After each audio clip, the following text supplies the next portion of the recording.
Thanksgiving Day. So welcome, and I'm glad you guys spend this afternoon with us.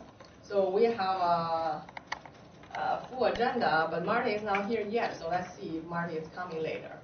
And we have 4 speakers today.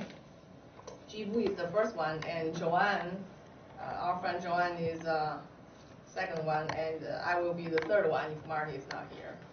And the table topic master will be Jie.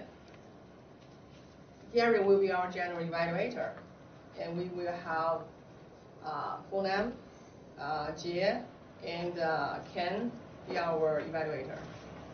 And our timer today will be Amy, and our grammarian will be Jibu. So let's start. First, I want to welcome Amy to give us a word of the day today.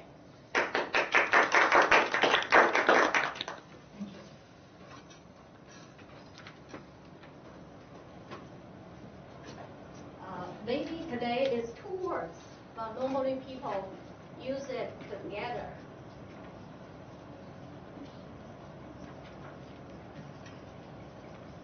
So today I want to talk about Russian roulette.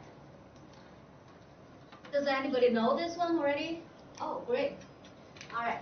So this is it's a very risky game of chance. So when player has a revolver, okay, they spin it. Normally there are 6 holes there. So either only one has the real bullet, or 5 of them is empty, right? They spin it, then they pull the trigger. So that's this Russian roulette. Means very risky game. So the history, this is used in 1937 when a writer, George Sirdas, when he wrote an adventure story, the first time used it. So that's the word I want to introduce today. Is that 1 minute, right? Is that okay? Thank you. Can you give us an example how to use that? It just basically, when something is very risky, people will say, hey, this is like a Russian roulette, it's very risky. Thank you, Amy. Thanks. Okay. Russian roulette. Okay, good. Good one. Well, I know the game, but I never know the word. Hey, Marty. Okay, so next one, we will welcome our new joiner, Jibu. Jibu is you already have your second speech, right? Sorry. So let me introduce Jibu. Jibu Zhang is the Director of Applications, IT with Manpower Group, based in Milwaukee. He works with large teams in delivering projects and building high-performance teams.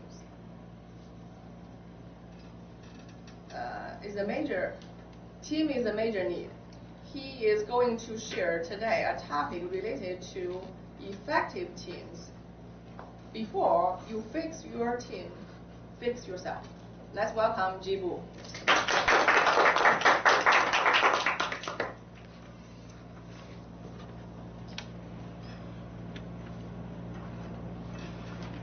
Thank you, Toastmaster. Thank you all, and good afternoon on a rainy day. But we're past the cold weather, so that's good news. Today I'd like to hit at a favorite topic of mine, which has to do with the work that I do on a regular basis. My job involves day-to-day working with several teams, whether they are directly reporting to me or working with people who are from different teams, different organizations, different vendors, and most of the time our task is to deliver projects. Right? And what we've seen is fundamentally when we embark on such a task, we are never ready to understand and face the kind of people that we have to deal with. And oftentimes the tendency of a project gone wrong is for every team member to blame every other team member, blame the vendors, blame everyone except themselves. So really the topic today is to get a better understanding, at least from my part, my experience, this was a topic of interest to me, so I had to do a little research too, because you're never working with the same team, same people, same experience, same background. It's always different, and each team is different. Each team is unique. Each team is complex, and each time you got to kind of force yourself to think about how you work with those teams differently. With regards to teams itself, the idea of working on yourself before working on your team is not just something for the leader. It's for every team member to have an understanding of how best we should work together. And there are three things that I feel are essential for effective team building. Is for every team member and every leader to have an awareness of themselves. Two is have an awareness of what you say means to people around you, right? It's called external self-awareness. Third is personal accountability. Now, these three things are essential for every team member and the leader combined to have, within their set of arsenals on an active basis to think about these three things. Let's start with internal self-awareness. As most of you know, we are a creature of our own behaviors, own thoughts, and own emotions. Right? Even as an example, when we meet as a team, even in a regular team meeting, we often find that I'm judging people. Right? This person walked in late. This person is always digressing off topic, and I'm not able to understand myself. Why do they have to do that? They don't care about the project. They're very careless. Right? They care about things different than actually getting the project implemented. Right? If I'm the execution-oriented PM, all I'm concerned about is dates, quality, budget. But here we have this one person, say as an example, saying, yeah, but this doesn't fit in with our company's overall strategy. Right? And here I'm getting upset, I'm getting angry, saying that no, this person doesn't fit in the team, because thinking differently does not keep what's needed in mind to actually deliver the project successfully. Really, the whole idea is, can always take a step back. There is a valid opinion somewhere within the team, right? People usually come to work wanting to deliver. 98% of the time they want to do good. They want to do something meaningful for themselves and for the company. And the way they contribute can be misperceived by your own self. So it's always inherent upon us to be aware of our own emotions, how we react to things. Take a pause, take a breather. You don't need to react immediately. Right? Similarly, with external self-awareness, the idea is what you say, what you do, and having an understanding of how that impacts the people in the team. Right? I might be forceful, I might be very strong, I might be very rude with an intention of making people behave, making people toe the line, but those kind of things are rarely effective. Typically, you might find people who are coerced into not saying a word. They no longer contribute. Right? They become so defensive that they are no longer an active contributor in the team. Right? So you've got to be very careful of what you say. You've got to have participation from the teams. You've got to have participation from their idea set, from their ideology. They can bring different things to bear from their experience, etc. So being aware of the external factors and how you influence those people with your words and your actions are very key in terms of team building. Last but not least is the personal accountability bit. Every team member needs to bring into play their own sense of accountability, their own sense of responsibility. Not leave it to others to say that, yeah, it wasn't part of my job, it was somebody else who had to do this, and therefore it's not my fault, I'm not even going to raise a voice, I'm just going to see that person fail. Right? That's where the sense of personal accountability and joint accountability is very important. It is essential that we have a sense of ownership in the entire project, and that we have a say, and that we actually have and influence on the outcome, right? So those are kind of the three things that I feel are critical for every team to bear in mind and bring to the table in terms of fostering a better collaboration within the teams. And that was my topic for today. Thank you.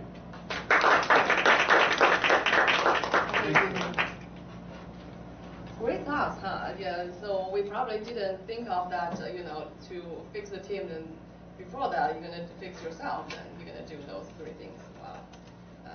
That's very nice. So next, we're going to introduce our next speaker, Joanne. Joanne has bachelor and master in computer science. She has been working in IT industry, for the last 20 years. Recently, she has focused on IT management. She is the mother of the 2 children. She enjoys playing violin and swimming. Today, her topic is change. Pathway number 2. Is that your topic, the change, or the rising of technology change? Change. Change. Let's welcome Joanne.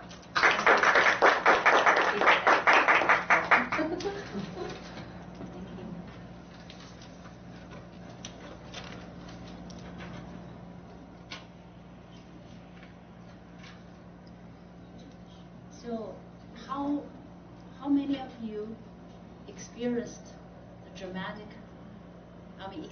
and witnessed the dramatic changes of technology? You can raise your hand. Thank you. I think almost everybody did. So, Toastmaster today, fellow Toastmaster, and any guest. So my topic today is managing the change. There's the digital transformation has been grown so rapidly across all industry, and technology changes is consistently explosive, accelerating our life. So with all these many changes, that the capability of the technology occurred every week, sometimes every hours into our life. The Buckminster Fuller created the knowledge doubling curve, and he mentioned that in 1900 that human knowledge doubled approximately every century, and by the end of the World War II, knowledge was doubling every 25 years. And today, with things change and different sectors have a different rate of change, the non-technology knowledge is doubling every 2 years, and the clinical knowledge every 18 months. And according to IBM, with the Internet of Things occurs, that speed up our knowledge doubling every 12 hours. So with all these high-speed changes, I think everyone, you and me, all experienced and witnessed that changes. For me, that even 20 years ago, when I in the 1980s, when I was an undergraduate study, I was using a mainframe computer doing the scientific computing. In 1990s, when I was in graduate school, I was using 286 machines that going through the training, the neural network, with 8 of them to simulate human being to train for a pattern. It takes 7 days. Now, I think the same algorithm will only take a couple hours. And then year 2000, I involved with the internet coming onto the world, that the website building and the internet, that dramatically changed our life, with company business as well as our personal life. Since 2000 till now, 19 years. Look at the cell phone right now. How many things it's been replacing? I just can't remember in my house, I still have a 3.5 floppy disk, and I still have a CDs, and this has been replacing all of them, and CD-ROM, and then also